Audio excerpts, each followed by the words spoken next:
Hello, my name is Sly and thank you for joining me on EV Talk.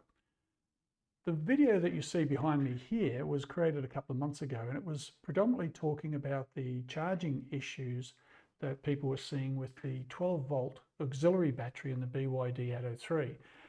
Now, that car wasn't alone in having these problems. Just about every electric car is known to have had people complain about having flat 12-volt batteries. Why is that a problem? Because if the 12-volt battery is flat, you're not going anywhere. You need the 12-volt battery to start an electric car. To even charge an electric car, you need the 12-volt battery. And the irony there is that once the once the car is being charged and its main traction battery is being charged, you can then pick up a charge to the 12-volt battery as well. When the car is driving or being driven, you also must remember you don't have an alternator, but there is a DC to DC converter. Once the car is started, the 12-volt auxiliary battery also receives a charge. But if it's flat, none of those things happen. Now, there are many of you that wanted to know a little more detail about this and what's being done about it. Well, the good news is something has been done about it. Are all the problems fixed? Well, time will tell. But right now I have good news, and that is if you have the latest software updates as of April 2023, those problems that we were seeing earlier have gone away. Have other ones been introduced? I don't think so, but there are some idiosyncrasies. So let's first revisit what the original problem was. Now, I have my file from my original video right behind me, and I will let this go from here. Look at that trend. It's a slide downward. Okay, we're getting somewhere now. Right, this is one of those. Look at this. This is just after 3 o'clock in the morning, and I can guarantee you I wasn't driving anywhere at that stage. But where were we? Well, I think you can see on the graph behind me that we started around 12.1 volts.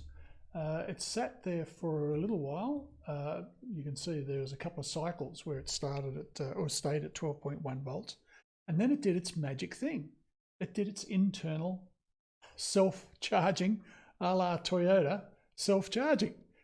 How does it do that? So it must actually have a connection through a DC to DC converter without the contactors being closed to the traction battery. There must be a separate DC to DC converter, call it a charger if you will, but it's connecting internally to the traction battery and taking a charge. And it does it for an hour. And then after an hour, we start the normal decline. In that hour there, we had seen that cycle repeat itself time and again, where for whatever reason, once the internal cycle began, and we went on a little bit of a search path to find out what caused that charge cycle to begin. And we did find it. That's why that video behind me is called Sussed, because we did finally find out, I believe, at least one set of conditions that caused that charge to begin. Now, call it what you will, an internal charge, a self-charge, or how about just a trickle charge? Trickle charging is probably more correct because you'll see it's the same pattern as if you did connect a small trickle charger. It goes up to 13.8 volts or so. And I haven't measured the current, but I can bet you it's just a very low current just topping up that battery. And of course, it'll be a low current as long as the battery is in good condition. If the battery is driven low, then that trickle charge will be a bit more than a trickle. It'll be a flow. Hopefully it'll never turn into a torrent. But in the old software build, this one that we have here, that is what had occurred from time to time. And in fact, it got to a point where it could not charge enough to overcome usage patterns such as the one I experienced, where I actually had opened the car doors to pack the car, left the lights on, not the headlights, the internal lights. I was also charging some phones in the car. Basically, little bits of things that all added up, and my battery went flat. Now, with just an hour's charge over here, when it does kick in, that's really what we found was not enough. Apart from the checking cycles that are going on here, every now and again to have a 1 hour trickle charge, it just wasn't good enough. And I'll show you what I mean. Let's go back to this old bloke and have a listen. Now, I did notice something else here as I was looking at this. Remember how I said when we start the car, it seems to drop down quite a lot? I don't think that's correct. I think it's when we stop the car. Because when you stop the car, you still have the lights on for a little while. Internal lights, headlights, or daytime running lights. And that's shown by when we come back from this little trip here and we turn off, and that's where we go down to about 9 volts. And then immediately we have a rapid rise and a check, rise, check. Let's skip past this now because I think we've seen enough and I think you've got the idea. There's one little picture I will show you just to show you the extent of how bad this had gotten. This was actually lifted from February, just prior to the updates that we received. And look at what we were having. We were having a steady decline through the early hours of the night. We, in the morning, would start the car, do certain things, go for a drive, come back, stop the car, go for a drive, all these things happening as you would normally expect, opening the car, plugging in the car, different things going on. But look at what I did right here. I took a note of what I was doing here because I wanted to track what was going on.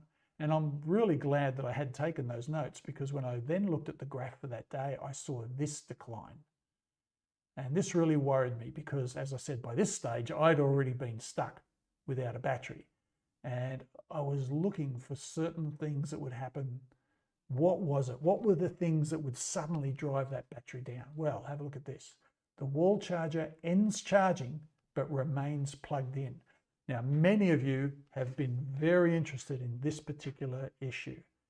When I found that we went to a rapid decline if the charger was plugged in, but not providing a charge. Why? I have a theory. As we can see, this is the direction that we were going in over a period of time. And you can see here, here's the 9 volt line right down here. If we carried on that line, you could see where this was going to end up. So at what point was that internal charge or trickle charge going to kick in? It wasn't seemingly happening, certainly at this point. Where were we here? We were just over 12 volts, so it wasn't happening yet. But it was inconsistent. We had this decline and then we flattened out a bit. But now what was happening, or what we can see, is that at that point, we're at 11.6 volts. So if we now did something unusual, well, not even unusual, but let's say we did what I had done, pack the car, leave the car door open, put a strain on the battery from a low starting point, we can, I think, figure out what would happen. So in a nutshell, we were trying to find out what instigated this charge. So perhaps we could encourage the car to trickle charge, to go into an internal charging state. So I'll move ahead here and let's have a look at where we are. At the end of this video, I signed off and I was editing the video, and sure enough, wouldn't you know it, as soon as I started editing the video, this happened. What is that? Well, let's go to the previous day's picture. We were having a slow decline, as you can see there, and we got to a point after I finished the video where suddenly the charge cycle occurred. So I went back into that previous day and had a look at those graphs to try and figure out what that was. And we found it. And that was 4 or 5 cycles being at a low point. And if they're at a low point for a certain number of cycles, it'll kick off a charge. It's not brain surgery by the sound of it, but at least here we saw a picture. We could actually find it. And I was quite happy, as you can see, smiling like a lunatic there. But the main point was we sussed out what caused the charge. It didn't help us to figure out what we can do to kick off a trickle charge, to force it, to trick it. But I have since done that. I have since found a little hack with the new software on how to kick off an internal trickle charge. Wait for the end of this video to find that one out. So there we are. Oh, I might play that little section here because you'll see the little investigation that I went through, but I'll speed it up a little bit because it was in the previous video. And I don't want you to have to go over this stuff again. Let's go back and let me come out of that picture and let's have a look at these at the end. Now, I thought we had too many of those little cycles. I thought, oh, this is confusing. Earlier on, we only saw 3 or 4, and now we're seeing all of these. But no, that's not the case at all, because in each one of these, we have a small moment just hitting 12.2 volts. And I think we've nailed this now. I think we've got it sorted. If any of these cycles does not hit 12.2, even for a moment, then it's counted. And if I believe what's happening is if you get a certain number of those in a row without hitting 12.2, then you go into a charging cycle. There's our 12.2. Prior to that, we also have a 12.2. There it is there, and so on and so on. We're generally up higher here. So there's our last one. How many cycles? 1, 2, 3, 4, and during the 5th cycle, when we go into the new day, there we have it. We found our magic marker. And I think Toyota has got nothing on BYD because we don't need petrol to do our self-charging. We just use magic. So that is the old stuff that existed prior to the most recent updates. I will show you the update number. And let's have a look at what the new graphs look like. In fact, I've got a live example right here. Let's find out what that looks like. And here we are. This is the battery monitor right now, connected to my car in the garage as we speak. So that doesn't look too bad, looks healthy. Now I've got to tell you, that car's been sitting there all by itself for a day and a half. We haven't gotten into the car, did we? No, we didn't get into the car today. So let's just recap. This here is just a little window to show us the last 5 minutes. What is the charge doing? What is the battery doing over the last 5 minutes? When I click this little area here, it rolls it around. And you can see this looks vastly different to where we were before. Remember this graph? That's the horror story that we had. And now we're looking like this. So let's go back a couple of days and you'll see a vastly different story. I'll give you a little example of what some of these are, but overall, I think you can see that since the software updates, we have a more stable situation where we're not steadily declining. We have some moments of use, of course, where the car is driven, or for whatever reason, I start the car, or there have even been some instances where I've jumped into the car to do certain things, such as install apps or other things like that. So you'll see some activity. But at no stage do you ever see the big drops that we were seeing before. Okay, that one looks horrible, but again, there is a good reason for it.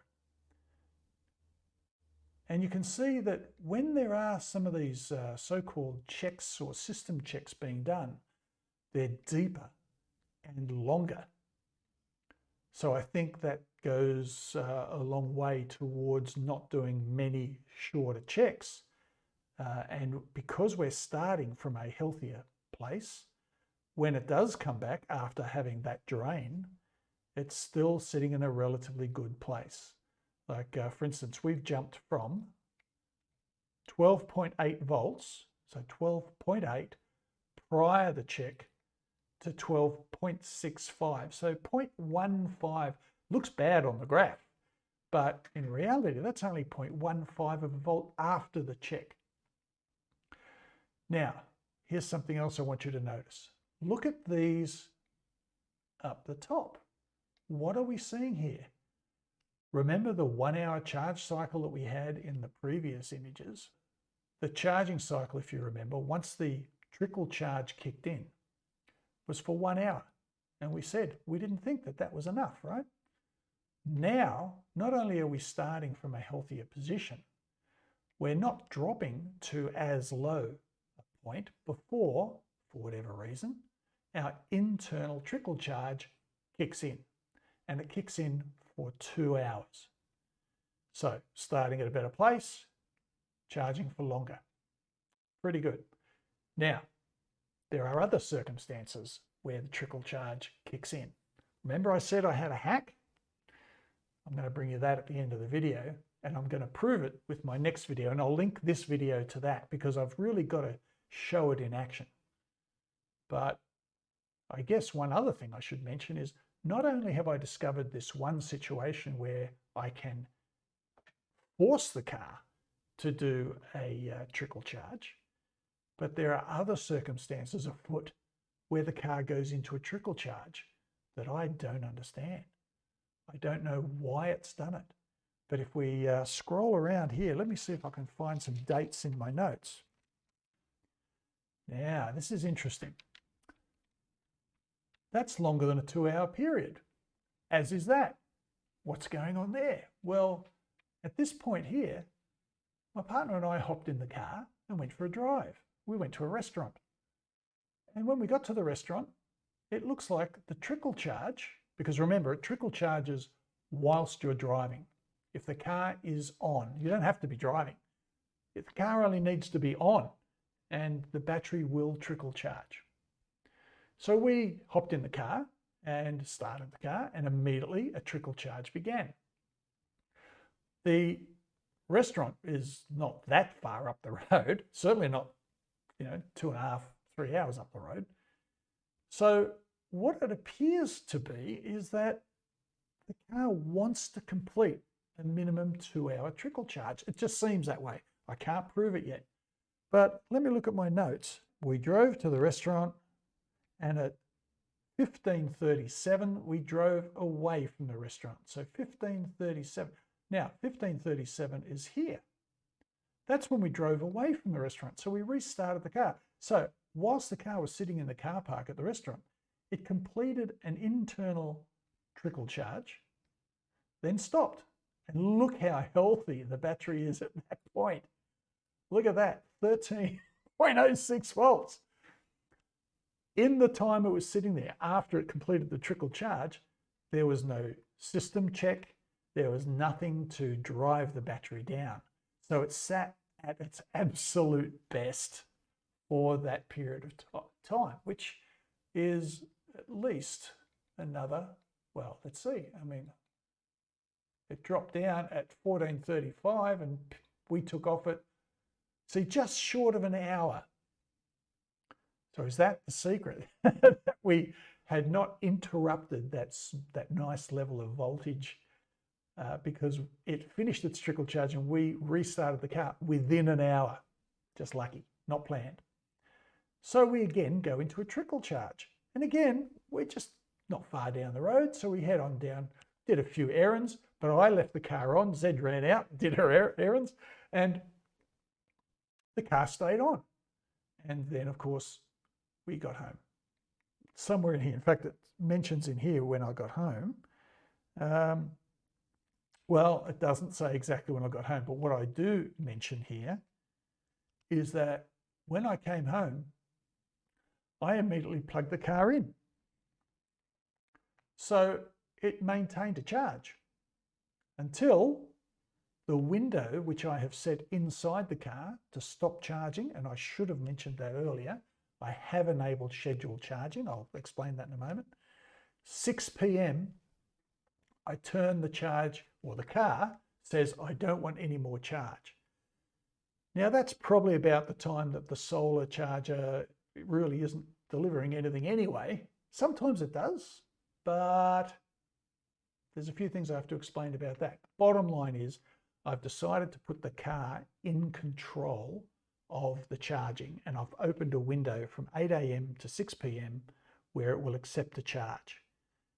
The charger that I have is a solar charger, which normally just scavenges excess solar and presents it to the car. But because of some of these issues that I was having, I decided a better and safer thing to do was to provide, during that window, a minimum 1.4 kilowatts. So that at the very beginning of the solar shoulder and at the end of the solar shoulder, if it's dribbling away, I'll still provide a healthy minimum of 1.4 kilowatts. And then bang, it switches off. And that's what we have. And that's where we have a nice clean cutoff right at 6 p.m. And then what happens is that we have a nice, clean, stable run going into the evening.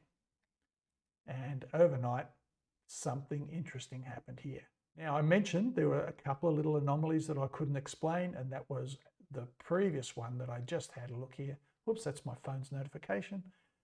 Let's go back to the previous day. This one, where at night, if I can get my little marker up, just after midnight, starting from a very healthy 12.9 volts, the car went into a trickle charge.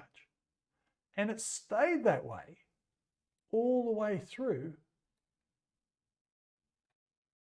to 11:43 in the morning. Now the car is not plugged in at this stage. I took a note here. The car is not plugged in. But for some reason, a very long trickle charge. Now I'm not going to complain about that. The more trickle charging, the better, because it's going to keep that battery topped right up. So if it does that, I don't know, is there a software routine in there where every few days, once a week, once a month, who knows what, they've decided no matter what, we're going to kick in this trickle charge and we're going to keep it charging, for nearly 12 hours or so.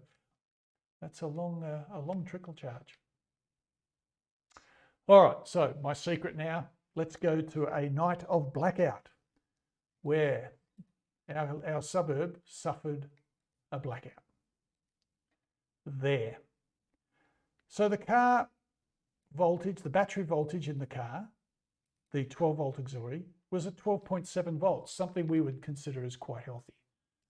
Is that large enough for you to see? Whoa, how to do that? Better get that back again. Okay, let me just expand that out a little bit. All right.